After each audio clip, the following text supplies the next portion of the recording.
Oi, eu sou a Adri Toigo, do canal Educação Física com Vinho.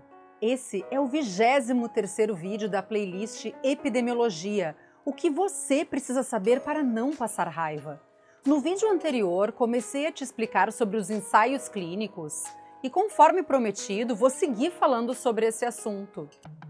No vídeo de hoje, eu vou falar sobre as fases dos ensaios clínicos.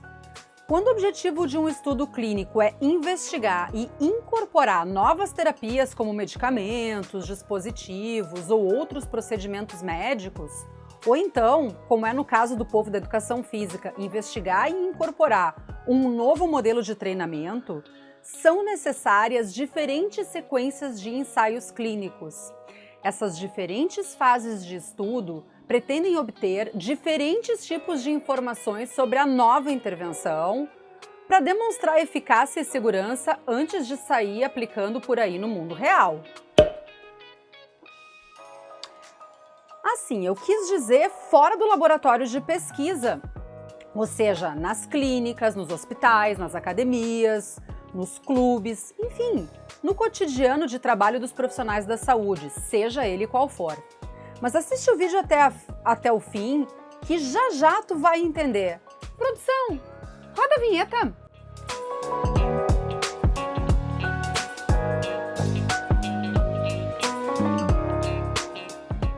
Os ensaios clínicos são classificados em 4 fases de acordo com o nível de complexidade, o estado de desenvolvimento da intervenção e o objetivo de avaliação.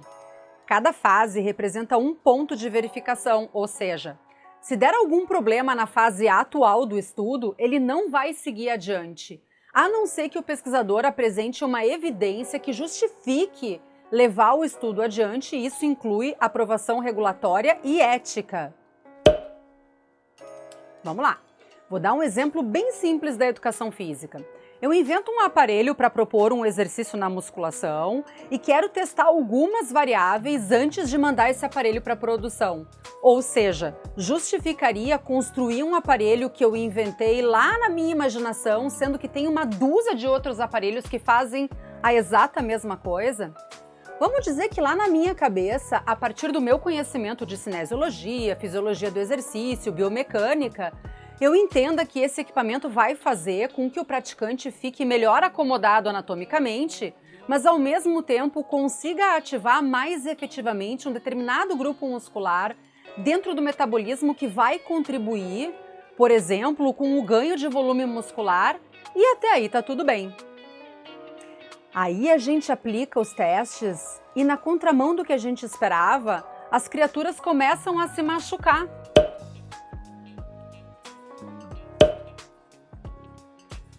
Aborta a missão ou muda o projeto do aparelho. Mas se já deu início e ele não mostrou condições de segurança comparando ao que já existe, não vai fazer o menor sentido levar esse projeto adiante. Existe uma fase que é chamada de pré-clínica, que é anterior aos ensaios clínicos e inclui os estudos em animais para avaliação do metabolismo, da eficácia e da toxicidade da terapia. Antes da nova terapia ser utilizada em seres humanos, deve ser submetida à fase pré-clínica. Mas vamos agora falar de cada uma das 4 fases do ensaio clínico. A fase 1 é uma fase de segurança e é a primeira etapa do ensaio clínico já com seres humanos. Aqui, a intenção é demonstrar a segurança do novo tratamento, ou do treinamento, ou terapia, e por isso o estudo é feito com uma quantidade pequena de pessoas. Há uns 20, 80 sujeitos saudáveis que não respondem aos treinamentos ou os tratamentos convencionais que já existem.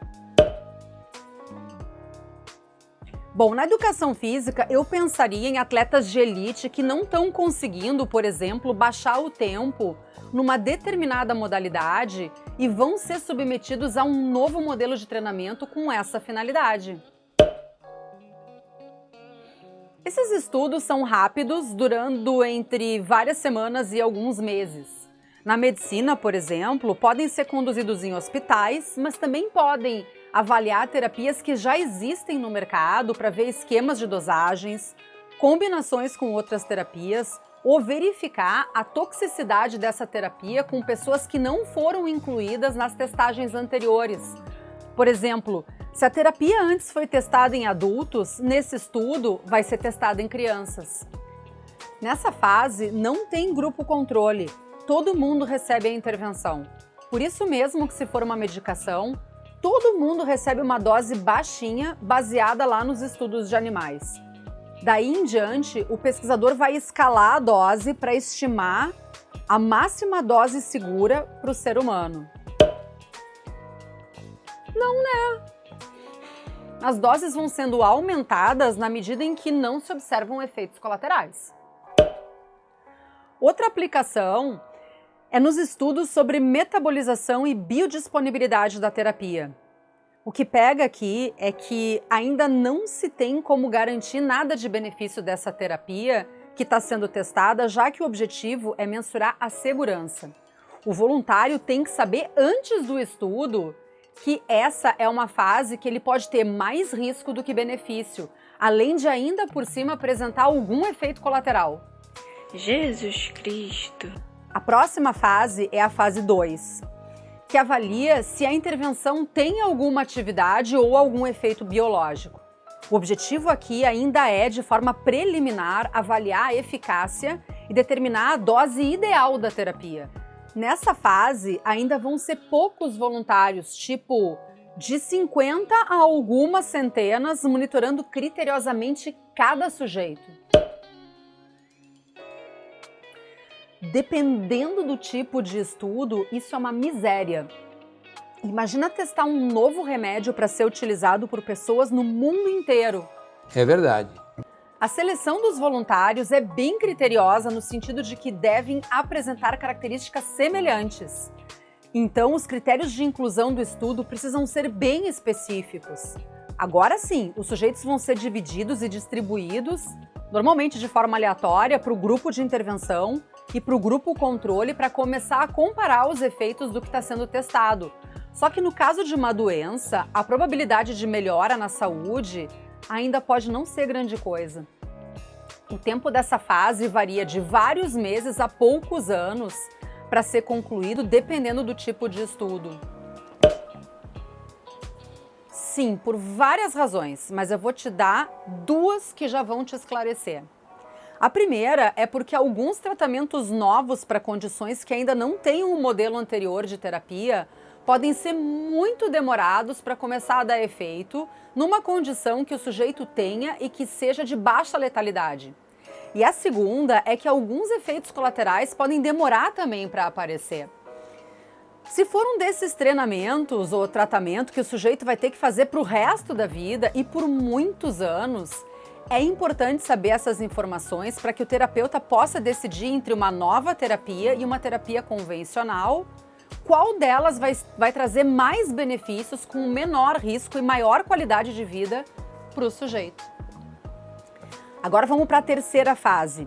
Essa já é multicêntrica, com o objetivo de avaliar a eficácia da nova intervenção, só que em larga escala. Aqui também vão ser comparados grupos intervenção com grupos controle, só que necessariamente de forma randomizada. Então, nessa fase, vai ser um ensaio clínico randomizado, que é o padrão ouro dos ensaios clínicos, que eu vou explicar detalhadamente em outro vídeo. Aqui se compara uma nova terapia com uma terapia convencional para não deixar o sujeito a zero. Na falta de terapia convencional, aí sim vai se usar um placebo. Aqui também se conseguem observar efeitos colaterais que talvez não tenham aparecido nas fases anteriores, até porque, nessa fase, de centenas a milhares de pessoas vão ser testadas por longos períodos de tempo. Aí não pode ser ensaio clínico randomizado. No caso da educação física, é fácil. Se o atleta do exemplo que eu te dei lá no início do vídeo for alocado no grupo controle, ele vai seguir o treinamento que já fazia, então ele sabe que ele é controle. E o que foi para o grupo de intervenção vai receber um modelo novo de treinamento que ele nunca praticou, então ele também sabe que é intervenção. Depois dos resultados da fase 3, se for, por exemplo, um medicamento, ele vai para o mercado.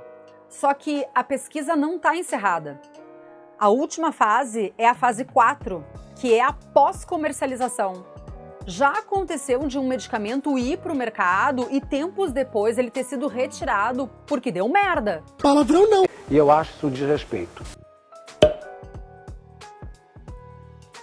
Não necessariamente, mas deu alguma complicação com muitos indivíduos na população com efeitos colaterais extremamente nocivos que justificaram a retirada.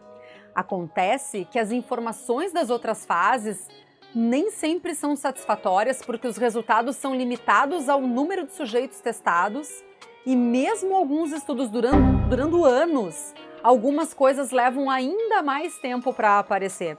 Então, a fase 4 serve para uma espécie de vigilância pós-comercialização, já que vai seguir monitorando os efeitos de morbidade e mortalidade em longo prazo e em larga escala.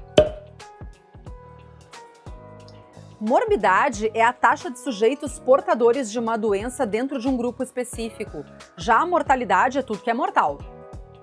Ainda faltou dizer que a fase 4 não é mais um ensaio clínico randomizado, porque afinal são pessoas do mundo inteiro consumindo essa medicação. No próximo vídeo vamos falar sobre o delineamento do primeiro modelo de ensaio clínico, que são os estudos quase experimentais. Se ficaste até aqui é porque gostaste do conteúdo ou então porque ele foi útil para ti. Por isso, se puderes, te inscreve no canal e se quiseres receber notificações de vídeos novos, clica no sininho.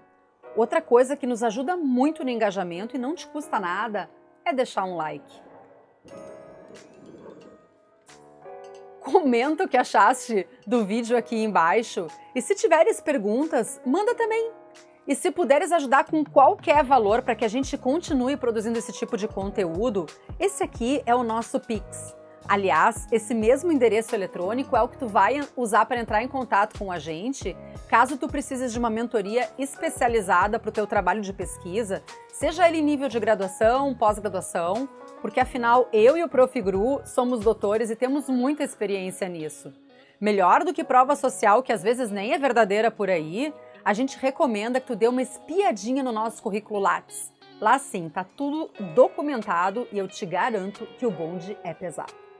Se não conheces o nosso perfil no Instagram, é esse aqui, @efcomvinho. Lá a gente sempre te avisa de vídeos novos e te entregamos outros conteúdos variados e de qualidade na área da educação física. Hoje eu vou ficando por aqui. Um beijo da bruxa e até a próxima!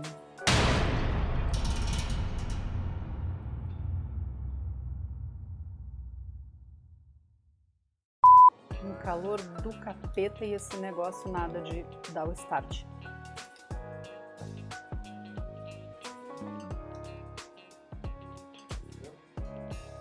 Não, tudo sob controle. Obrigada, produção.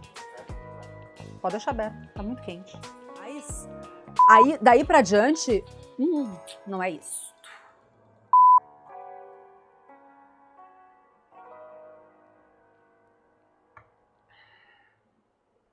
Educação física com vinho, né? Para cada erro, um gole. Vamos de novo. Para serem concluídos...